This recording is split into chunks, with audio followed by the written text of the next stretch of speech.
হলো। স্বামীজি বলেছিলেন, I consider that the great national sin is the neglect of the masses, and it is one of the causes of our downfall. Cut the delusion that you are asleep. Your soul is immortal, spirit is free, blessed and eternal. You are not matter.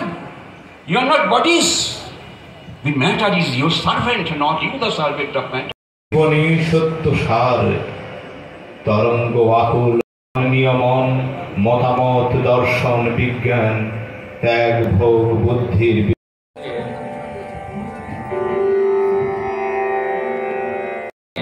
কারণ আমরা প্রতিনিয়ত কিছু না কিছু শিখছি এবং তাতে আমাদের যা যা শিক্ষণীয় সেটা শিখবো এবং তার বাস্তব মূল উদ্দেশ্য হচ্ছে আমাদের সারা দেশের যুব সমাজ তারা এবারে স্বদেশ প্রেম, পবিত্রতা, নিঃস্বার্থপরতা এগুলো জাগিয়ে তোলা এবং মূলত স্বামীজির ভাবে বা স্বামী যারা স্বামী চেয়েছিলেন যে আমাদের দেশের উন্নতির জন্য সর্বাঙ্গীন মঙ্গলের জন্য বেশ কিছু সংখ্যক যুবক প্রয়োজন যারা অত্যন্ত পবিত্র হবে, সৎ হবে, নিঃস্বার্থপর হবে এবং দেশপ্রেমী হবে।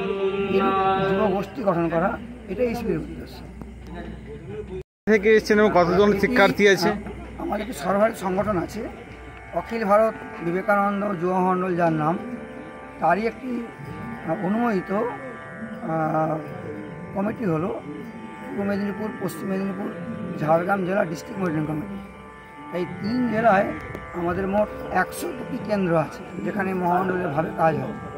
এই 3টি জেলা থেকে মোট 732 জন শিক্ষার্থী অংশগ্রহণ করেছেন। অত্যন্ত গরম থাকা সত্ত্বেও আমাদের শিবিরে প্রায় 1200 নাম জমা পড়েছিল। কিন্তু শিবিরটি 31 তারিখে শুরু হওয়ার সময় প্রবল প্রাকৃতিক দুর্যোগ ছিল। প্রাকৃতিক দুর্যোগের কারণে একটু শিবির শিক্ষার্থী অংশগ্রহণ কম করেছে, নাহলে শিবির শিক্ষার্থী প্রায় 800 এবং 900 মাঝে শিবির হয়তো যোগদান করত। শিবির শিক্ষার্থী কদিন চলবে? শুরু হয়েছে 31 তারিখ বিকেলবেলা, 1 তারিখ কাল 2 তারিখ রাত্রেবেলা 9টা এখনকার দিনে তো মন আগে জরুরি, শেখার আগে বা কোনো পড়াশোনা করার সময় কী করে মনকে সংযোগ করতে হয় এটাই বেসিকভাবে আমাদের শেখানো হয় ভালো করে, এবং কী করে চরিত্র গঠন করতে হয়। এছাড়া জীবন গঠন কথা নয়, জীবনের লক্ষ্য পূরণ হবে। জীবনের লক্ষ্য এখানে আমাদের যেটা শিখলাম এখানে এসে, যে জীবনের লক্ষ্য মানে কিছু সরকারি চাকরি করা বা টাকা উপার্জন নয়। জীবনের লক্ষ্য আরও বড় হওয়া, জীবন সঠিকভাবে মানুষ হওয়া, এটাই হচ্ছে এখানকার উদ্দেশ্য।